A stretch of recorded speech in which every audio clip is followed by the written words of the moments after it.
For the last time, the Morgan State Bears came to Giant Stadium, and for the second time, they leave with a W, a 16-10 win over Winston-Salem State, along with the analyst of the Morgan State Bears, Kelvin Bridges. I'm Mark Gray from the Meadowlands in East Rutherford, New Jersey.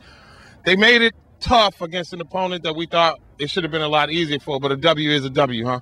Yeah, well, it's kind of difficult to evaluate football games before they actually played. The expectation was that Morgan State should have probably run over a Winston-Salem team. However, Winston-Salem diligently in their play sort of gave Morgan State all that they could handle. In the process, Morgan State developed some things and saw some things about themselves, and they got better in some things. But when you have a classic and it's played just on the other side of Manhattan, there's more to it than just the game. And when it comes to the flavor of the game, if you will, there's no flavor like a Black College Classic in New York or just outside New York City. If you've never had the opportunity to witness what we've witnessed here today, unbelievable, 30 to 40,000 people inside the stadium, over 120,000 people or more outside of the stadium, party inside, great football, great collegiate competition, outside, everything from every walk of life, from the African-American experience is here today. I love Morgan State, win or lose, and I owe them a debt I can't repay. I'm with my husband, who is a Winston-Salem alumni, and it's just wonderful to see the black colleges out playing one another in competition like this. It takes passion, and it takes giving back. Never forget where you came from.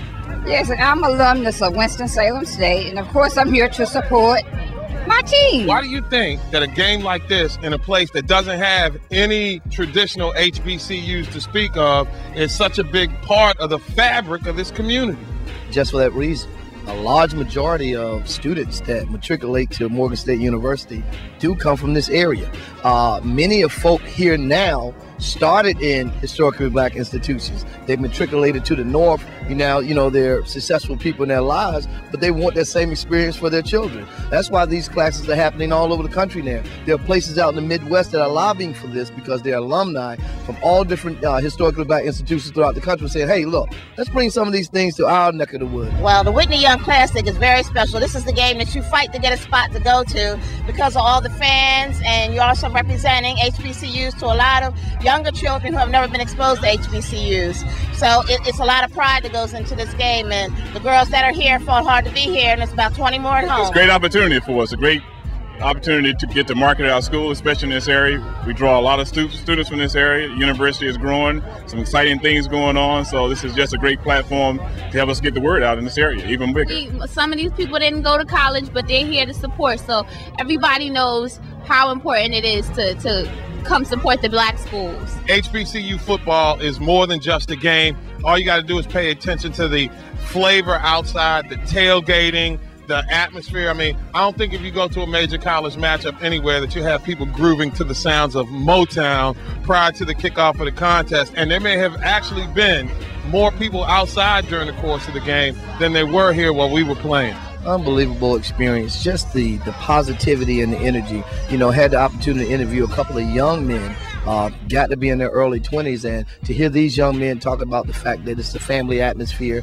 They never attended a college or historic institution. However, they just felt so good about being in the atmosphere of positivity, and that's why they continue to come back. Oh, I love it. I love it. It's great. A lot of people out here, a lot of love out here. Enjoy yourself. It's a great place to be, man. There's so much fun outside.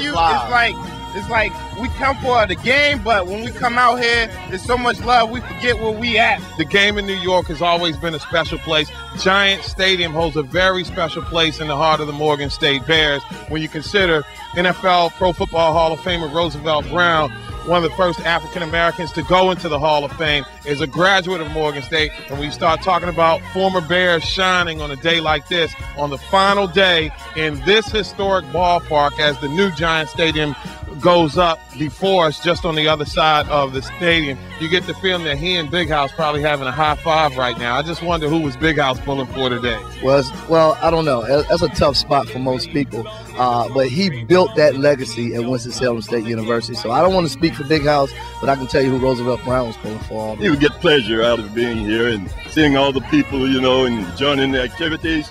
And I think he would be real grateful about that. It's meant everything for our life. We came from a small town in North Carolina, Tarboro, and Winston-Salem State gave us the foundation for our future. We've been successful and built friendships and opportunities that has just benefited us and our children and For families. Calvin Bridges, I'm Mark Gray on the floor of the old Giant Stadium. The last time Morgan State will play here in this building, they come off with a 16-10 victory over Winston-Salem State. And we will see you later on down the road as the HBCU Road Show continues on SportsGroove TV.